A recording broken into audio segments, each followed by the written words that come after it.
Halo teman-teman, kami akan menjelaskan tentang teori keperawatan Dorothy Orem. Dorothy Elizabeth lahir pada 15 Juli tahun 1914 di Baltimore, Maryland. Beliau adalah pencipta teori keperawatan divisi perawatan mandiri atau self-care yang juga dikenal sebagai model keperawatan Orem. 1. Teori self-care. Self-care adalah performance atau praktek kegiatan individu untuk berinisiatif dan membentuk perilaku mereka dalam memelihara kehidupan, kesehatan, dan kesejahteraan. Self-care agency adalah kemampuan individu untuk melakukan self-care yang dipengaruhi oleh basic conditioning factor seperti umur, jenis kelamin, status perkembangan, status kesehatan, orientasi sosial budaya, sistem perawatan kesehatan, diagnostik penata laksanaan modalitas, sistem keluarga, pola kehidupan, lingkungan, serta ketersediaan sumber. Kebutuhan self-care therapeutic adalah merupakan totalitas dari tindakan self-care yang diinisiatif dan dibentuk untuk memenuhi kebutuhan self-care dengan menggunakan metode yang valid yang berhubungan dengan tindakan yang akan dilakukan.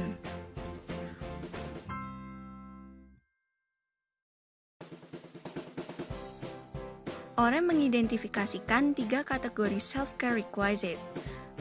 A. Universal. B. Developmental. C. Perubahan kesehatan. 2. Teori self-care deficit. Dalam teori ini, keperawatan diberikan jika seorang dewasa atau pada kasus ketergantungan tidak mampu atau terbatas dalam melakukan self-care secara efektif. Orem mengidentifikasi 5 metode yang dapat digunakan dalam membantu self-care. A. Tindakan untuk atau dilakukan untuk orang lain. B. Memberikan petunjuk dan pengarahan. C. Memberikan dukungan fisik dan psikologis. D. Memberikan dan memelihara lingkungan yang mendukung pengembangan personal. E. Pendidikan. Orem menggambarkan hubungan di antara konsep yang telah dikemukakannya. Berdasarkan gambar di atas, dapat dilihat bahwa jika kebutuhan lebih banyak dari kemampuan, maka keperawatan akan dibutuhkan. Tindakan-tindakan yang dapat dilakukan oleh perawat pada saat memberikan pelayanan keperawatan dapat digambarkan sebagai domain keperawatan. Orem pada tahun 1991 mengidentifikasikan 5 area aktivitas keperawatan. 1. Masuk ke dalam dan memelihara hubungan perawat-klien dengan individu, keluarga, kelompok, sampai pasien dapat melegitimasi perencanaan keperawatan. 2. Menentukan jika dan bagaimana pasien dapat dibantu melalui keperawatan. 3. Bertanggung jawab terhadap permintaan pasien, keinginan dan kebutuhan untuk kontak dan dibantu perawat. 4. Menjelaskan, memberikan, dan melindungi klien secara langsung dalam bentuk keperawatan.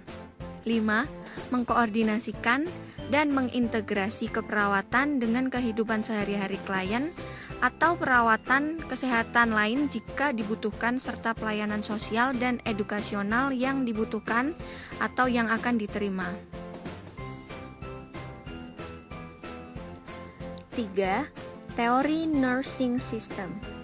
Nursing agency adalah suatu properti atau atribut yang lengkap yang diberikan untuk orang-orang yang telah dididik dan dilatih sebagai perawat yang dapat melakukan, mengetahui, dan membantu orang lain untuk menemukan kebutuhan self-care therapeutic mereka melalui pelatihan dan pengembangan self-care agency.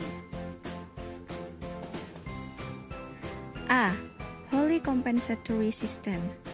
Suatu situasi di mana individu tidak dapat melakukan tindakan self-care dan menerima self-care secara langsung serta ambulasi harus dikontrol dan pergerakan dimanipulatif atau adanya alasan-alasan medis tertentu. Ada 3 kondisi yang termasuk dalam kategori ini, yaitu 1. Tidak dapat melakukan tindakan self-care. 2. Dapat membuat keputusan observasi atau pilihan tentang self-care, tetapi tidak dapat melakukan ambulasi dan pergerakan manipulatif. 3. Tidak mampu membuat keputusan yang tepat tentang self-care-nya. Adapun tindakan yang harus dilakukan perawat, antara lain 1. Menyelesaikan therapeutic self-care klien. 2. Kompensasi ketidakmampuan untuk self-care. 3. Pendukung dan melindungi klien. P.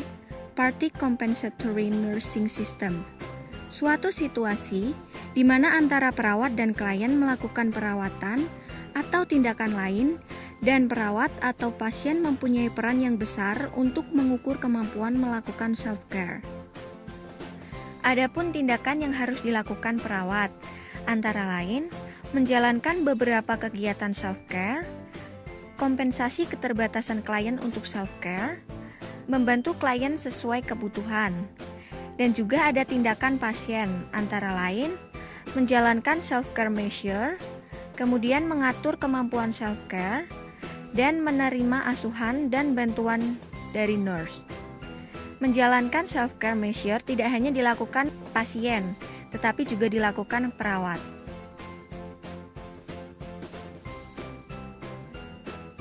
C. Supportive Educative System.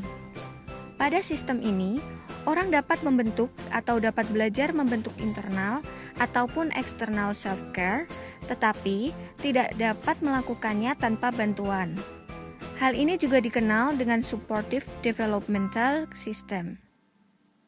Pada Supportive Educative System ini, tindakan perawat dan tindakan pasien harus saling mendukung, antara lain melakukan atau menyelesaikan self-care dan mengatur latihan dan perkembangan.